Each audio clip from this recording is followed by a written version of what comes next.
რეკლამის შემდეგ შუადღე ბათუმში კვლავ პირდაპირ ეთერში აგრძელებს მუშაობას. 31 ოქტომბერი შავი ზღვის დაცვის დღეა. ეს თარიღი საქართველოში 1996 წლიდან აღინიშნება. წყლის დაბინძურება, უკანონო თევზჭერის ფაქტების პრევენცია და აღკვეთა გარემოს დაცვის და სოფლის მეურნეობისთვის პრიორიტეტულია. სწორედ ამიტომ კონვენციური სამმართველოს თანამშრომლები საქართველოს ტერიტორიულ წყლებსა თუ ნავსადგომებში ყველა გემის 24 საათიან მონიტორინგს ახორციელებს. კონტროლი თანამედროვე ელექტრონული ტექნოლოგიებით ხორციელდება. რატომ არ უნდა დავაბინძუროთ სხვა და როგორ უნდა ავიშოროთ ეს ყველაფერი თავიდან თემაზე ახლა საუბარს ბათუმის ნავიგაციის სასწავლო უნივერსიტეტის ხარისხის უზრუნველყოფის სამსახურის ხელმძღვანელთან ნათია მიქელთაძესთან ერთად გავაგრძელებთ. მოგესალმებით. გავუტან ნათია, მადლობა გადაცემაში სტუმრობისთვის. მოგესალმებით. ძალიან დიდი მადლობა მოწვევისთვის და რაც მთავარია, დიდი მადლობა იმისთვის, რომ გადაწყვიტეთ გესაუბრათ ამ თემაზე, რომელიც ძალიან აქტუალურია და რომლის პოპულარიზაცია საჯარო განხილვა ნამდვილად ძალიან შედეგიანი იქნება საბოლოო ჯამში. მადლობა. მადლობა თქვენ რომ მობრძანდით და ასეთ საინტერესო თემაზე ვაპირებთ საუბარს თქვენთან ერთად. აი მოგვიყევით რა არის გათვალისწინებული ზღვის გარემოს დაბინძურების პრევენციასთან დაკავშირებით საზღვაო საგანმანათლებლო პროგრამებში? კი ბატონო, მოგახსენებთ, თქვენ იცით რომ ბათუმი არის ქალაქი, სადაც არის ლოკალიზებული ზოგადად ქართული საზღვაო განათლება. ვინაიდან საქართველოს სულ ორი უმაღლესი საგანმანათლებლო დაწესებულებაა, რომელიც ახორციელებს საზღვაო პროგრამებს და ორივე ბათუმშია განლაგებული.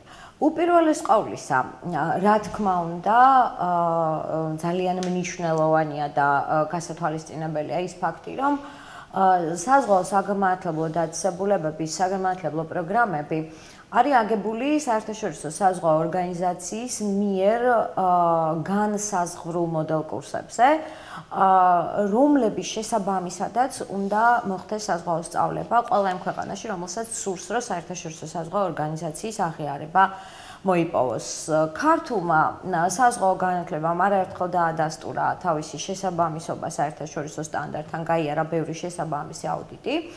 და მე მინდა ხაზგასმით აღნიშნო, რომ უსაფრთხოებასთან დაკავშირებული სასწავლო კურსები ალბათ შეადგენს ერთ-ერთ უმნიშვნელოვანეს ნაწილს იმ საგანმანათლებლო პროგრამის, რომლის საერთაშორისო სტანდარტთან შესაბამისობაც უნდა დაადასტურდეს. ჩვენ ვასწავლით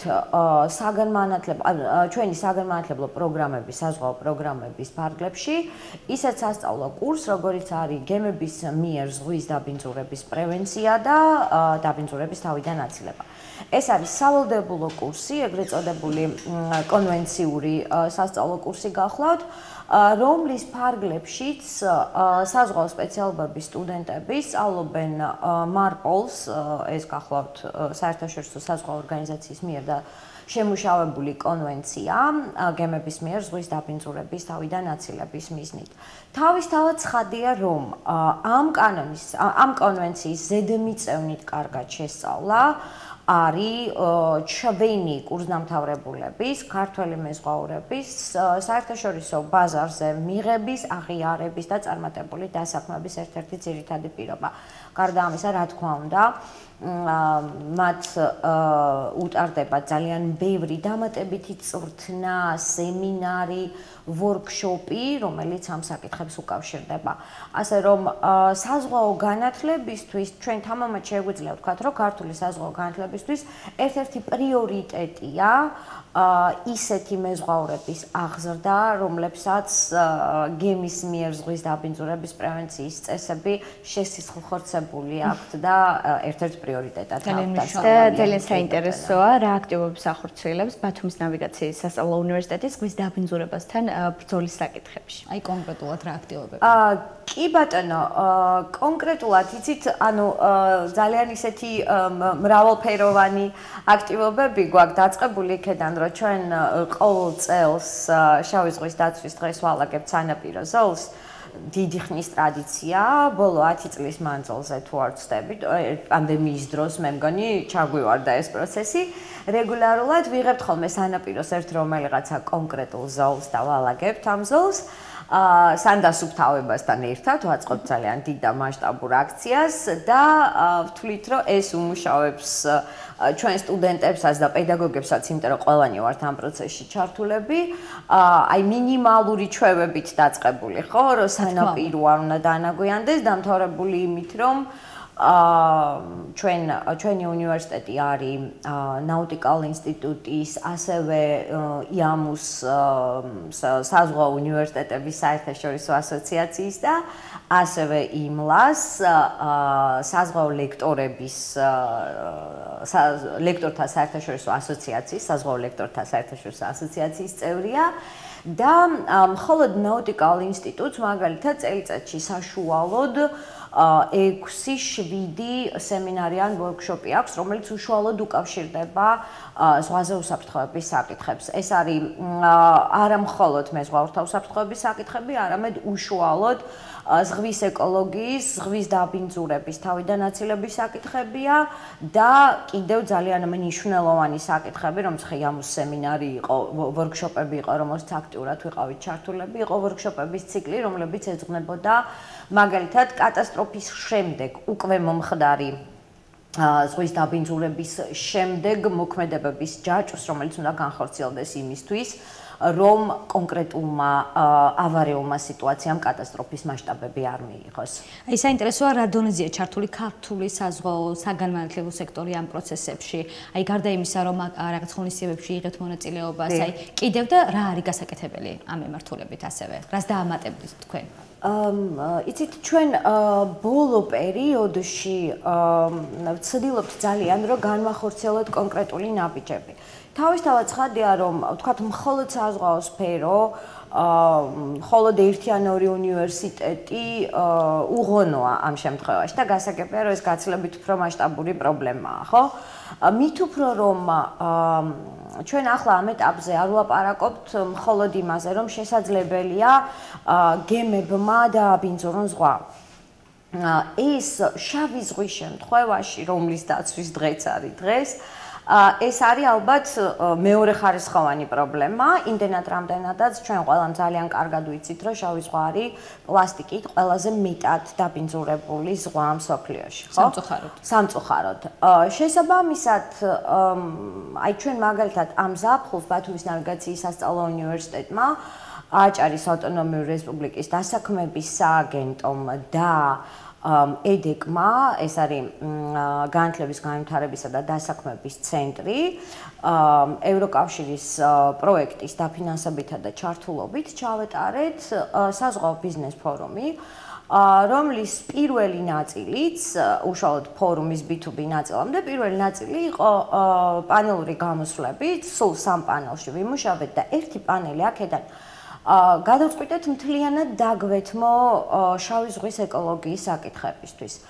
იქ იყო ძალიან ბევრი სტუმარი, ერთ-ერთი ალბათ ამ საკითხთან დაკავშირებით ყველაზე მნიშვნელოვანი მოხსენება ჰქონდა ჩვენს თურქ კოლეგებს, რომელმაც გამოიწვია ძალიან დიდი პოლემიკა, ძალიან აქტიური პოლემიკა, თუმცა ჩვენი მიზანი იყო, რომ ყოფილიყო პოლემიკა, რომ შავი ზღვის ქვეყნების წარმომადგენლები ჩვენთან ერთად ჩართულიყვნენ, შავი ზღვის ქვეყნების წარმომადგენლები ჩვენთან ერთად აქტიურად ჩართულიყვნენ ამ პოლემიკაში და განგვეხილა რაღაცა აი მინიმალისტური კონცეფციები მაინც იმასთან დაკავშირებით, თუ რა შეიძლება გაკეთდეს შავი ზღვის გადასარჩენად.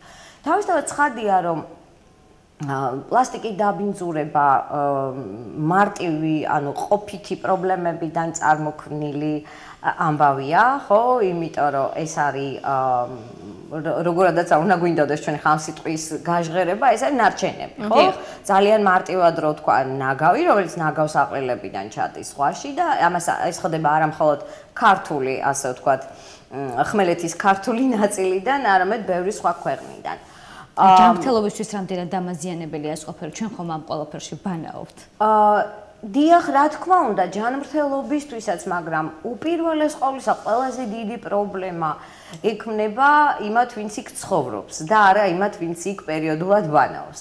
იმიტომ რომ მოგეხსენებათ რომ პლასტიკი კატასტროფულად მოქმედებს, დამღუპველად მოქმედებს ფლორაზე და ფაუნაზე, იმ წիր ფლორაზე და ფაუნაზე, რომელიც ჩვენ ზღვას გააჩნია და ფაქტობრივად დროთა განმავლობაში იწვევს იმას, რომ ჯერ ისედაც მსოფლიოში მიდის პროცესები, მოგეხსენებათ რომ გლობალური დათბობა ნახშირორჟანგის მომატებას იწვევს ზღვაში, ხო? ანუ გლობალური პროცესებიც იმდენად რთულია, რომ თავისთავად შესაძლებელია გარკვეული პრობლემები შეიქმნეს, მაგრამ რა თქმა უნდა, ამას ემატება სისტემატიურად ნარჩენების ჩაშვება ზღვაში. ეს ყველაფერი ალბათ არის სახელმწიფოების დონეზე გადასაწყვეტი. ჩვენ დაუსვით შეკითხვა რამდენიმე ქვეყნის წარმომადგენელს რომელიც ყავდა შეხვედრაზე ზაფხულში და მივიღეთ ესეთი პასუხი, რომ რეგულაციები არსებობს მათ ქვეყანაში, აი კონკრეტულად თურქეთში მაგალითად თქვეს, რომ საკმაოდ მკაცრია კანონმდებლობა და მკაცრია ზომები, რომლებიც არეგულირებს ამ საკითხებს. თუმცა აღსრულება როგორ ხდება საინტერესო? მაგრამ აღსრულების პროცენტული მაჩვენებელი არის ძალიან დაბალი და ისიც კითხვეს, რომ აი არის ქარხნები მაგალითად, რომელსაც ჩვენთან ურჩევნიათ, რომ ჯარიმა გადაიხადონ, თუ კი დაიჭერენ, მაგრამ სისტემატურად თქვათ იმუშაონ აი ამ დამატებითი ხარჯების გარეშე, როცა ვერ დაიჭერენ ხოლმე. ჩვენს ქვეყანაში როგორ ხდება ესეც საინტერესოა. მე ალბათ არავიღებ ახლა თავზე იმაზე მსჯელობას, რამდენად არის საკანონმდებლო დონეზე ეს ჩვენთან დარეგულირებული. მე ვიცი რომ აჭარაში დაგეგმილია ნაგვის უტილიზაციის საკითხის მოგვარება რა ძალიან მახარებს, იმიტომ რომ ზღვა დიდი და ცოცხალი ორგანიზმია და მას ერთნაირ ზიანს აყენებს, როგორც გემიდან ჩაღვრილი ნავთობი, ასევე პლასტიკი, რომელიც იქ ჩადის, ასევე ის ნივთიერებები, რომლების დაშლასაც ძალიან დიდი ხანი ჭირდება, წლები ჭირდება, ხო? არის ნივთიერება, რომელიც 100 წლის მანძილზე იშლება, 200 წლის მანძილზე იშლება.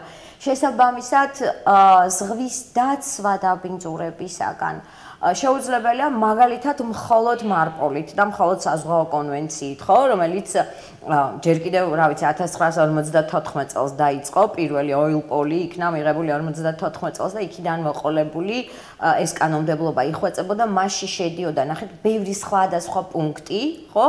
და დღეს ეს არის არა მხოლოდ ნავთობისგან, არამედ ჩაღვრილი, დიდი რაოდენობით ჩაღვრილი სითხეებისაგან, მავნე ნივთიერებისაგან და ასე შემდეგ დამღუპველი ჩადინებებისაგან ზღვის დაცვა. შესაბამისად, ალბათ სახელმწიფოებრივ დონეზე უნდა რეგულირდებოდეს ეს საკითხი, იმიტომ რომ კიდევ ერთხელ ვიმეორებ, მხოლოდ საზღვაო კანონმდებლობა, რა თქმა უნდა, ამას ვერ დაარეგულირებს და ვერ მოაკვარებს. და ბოლოს როგორ დაავამაღლოთ საზოგადოების ცნობიერება საკითხთან დაკავშირებით?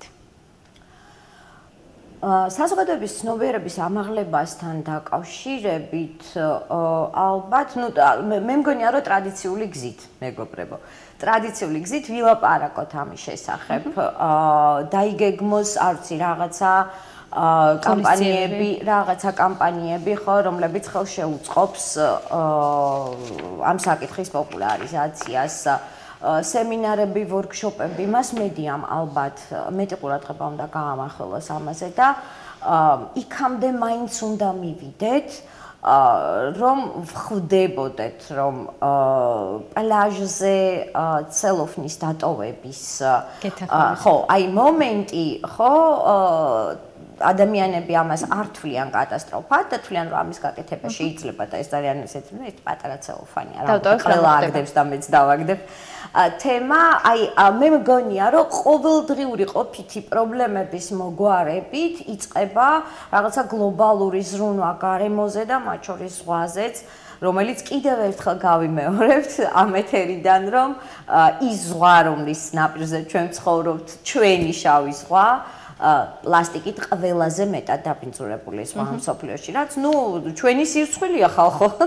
აი ამაზე აქცენტის გაკეთება იმაზე, სტუდენტებში ცნობიერების ამაღლება, რაც ჩვენთან მართლა ძალიან აი აქცენტირებულია, ხო, მაგრამ იგივე სემინარები, იგივე ვორქშოპები, ყველა სპეციალობის და ყველა პროფილის უნივერსიტეტში რო ჩატარდეს და ზოგადად არც საზოგადოებას გავამახვილებინოთ ყურადღება იმაზე, რომ